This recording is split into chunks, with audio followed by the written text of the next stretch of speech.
Hi, Mark Diaz here for 2danimation101.com. In this lesson, I'm gonna show you how to compose a scene in Cartoon Animator 4. Okay, so for this, you can just go to your project files, and in your project files, you can go to lesson 6, composing a scene. And in there, what I like to do is start by importing the audio of your animation. Now, for this, you are gonna have this is like the last step when you're doing animation.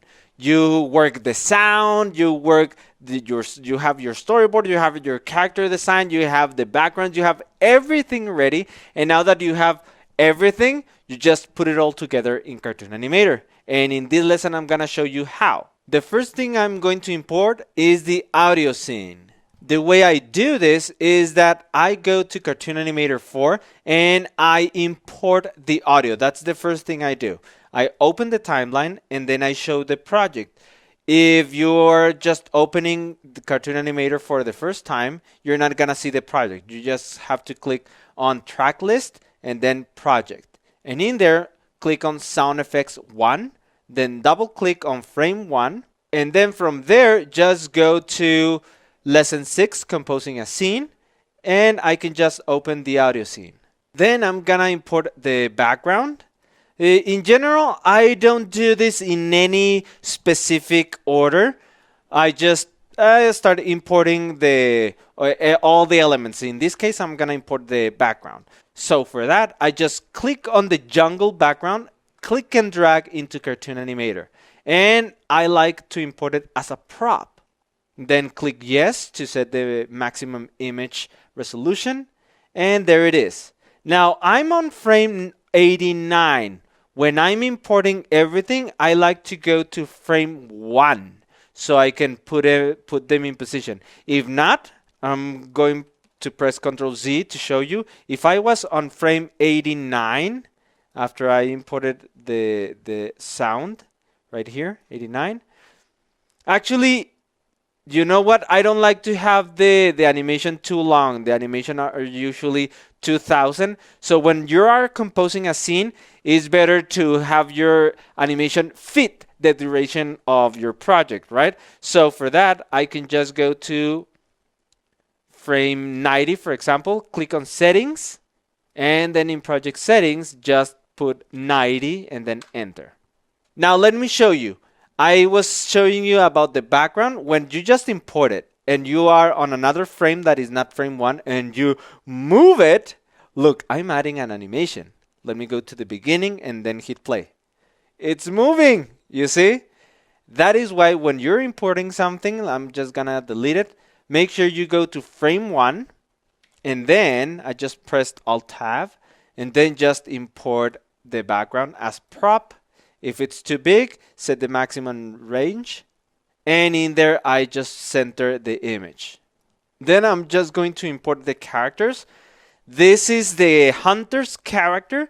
This is a file that is compatible with Pipeline and Pro. Okay, so you can just click and drag into Cartoon Animator, put it there, change the size, and then I can import the foreground, the jungle foreground. Let's do number 1.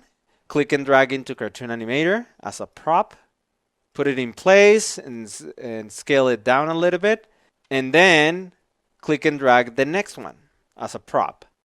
Now something you can do to set up your scene to compose it is that you can click on the 3D view. And as you can see in here, I can press Alt and then click and drag, or Alt. That is just click and drag with the left click, and then right click for rotation. So what I want is to have the background. I just click on the background and click on this arrow and move it backwards.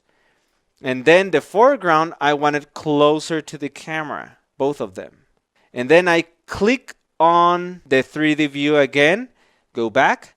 And then for this, the background was made a little bit smaller. So what I can do is just make it a little bit bigger. You see, it's very easy. You just click on one of these transform points, click and drag, and make it big. I'm going to zoom out. I'm just pressing Alt and then both clicks, then make it bigger, bigger, bigger. And then I can zoom in. There you go. Now if I move the scene, the camera, you can see that there is a little bit of parallax. The other thing for composing a scene is that you can change the position more precisely if you use the numbers for Z. You have the coordinates for X, Y, and Z. Z is the front and back. So for this, what if I want it further away? Minus, I'm just gonna press minus 1000. There you go. Now let me zoom out because this is a long one and make it bigger like that. And now if I move around with the camera, now it has a little bit of parallax. Very interesting, right? And that is how you set up a scene. You just take elements, you put it there, and you start working with your animation. Now, question, what if you don't have any elements? Well, you can use the elements from Cartoon Animator. Let me show you how. I'm gonna start a new project pressing Ctrl N, and then I can go to Scene. I can click on Background, and let's say I want to import the forest. The background of the forest, I import it as a prop. The reason why I like to import it as a prop is because I can move it around. There's another option in which you can just import it as a background, but the problem is that if you move the camera and you move everything, you cannot modify it. So that is why I'm gonna press Ctrl Z. I like to click and drag and select prop. Let me make it big. And then I can import an actor. I just click on actor, then go to G360, then human. And then from there, let's say I import the character Roger. I just click and drag. And now, Roger, right now, it's behind this background. Can you see? Right now is on Z -9. And if I click on the background, it's Z 0. So it's in front. With the background selected, I can just scroll with the mouse wheel. I'm just doing this. Okay, let me show you what's happening on the screen. See? Very, very easy. The same with this character, with Roger. I can bring him forward. Scrolling with the mouse, you can see that the numbers are changing in the Z. Can you see? They are changing. So I can bring it forward like that, or I can just click and drag on the arrow for the Z axis. You see?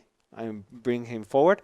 And one of the things that I don't like is that this character is too light compared to the background. So one thing I can do is I can change the color. For that, I'm just going to show you one of the functions in the toolbar. Just click on render.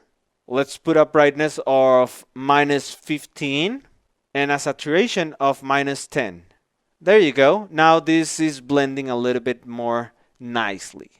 And from there, I can also add a little bit of animation. I can just click on animation, and then click on motion, then human, Turner's male, front, and then let's just say the one that I use the most, idle breath. Double click, and now there is a little animation right there.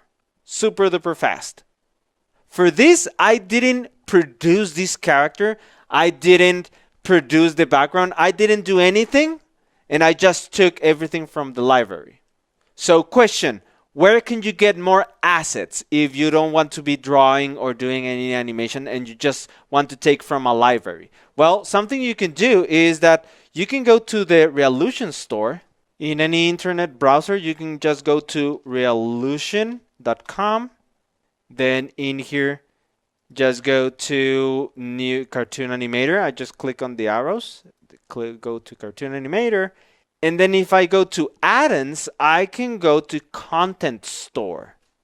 In there, you can find all kinds of assets. You can find scenes, characters, even animations. There's a pack that you might find very useful if you click, for example, G3 Human Motion Cartoon Moves. You will find 24 motion clips for walking, for running, jumping, and bonuses. I can just click to preview. And all of that is animation done for you. You don't have to do anything. You can just click and drag into your characters. So again, in here you can find all kinds of content. You can go to characters, and there are a lot of characters created by Gary Pye, and they are very, very interesting. Okay, so you can get those, and without having to invest any time drawing, you can just get those. Okay, so in any case, this lesson was to show you how you can take all the elements together and create a scene, compose a scene for your animations. That's it for this lesson. Now in the next one, I'm gonna show you how to animate characters using bones. Okay, see you in the next lesson.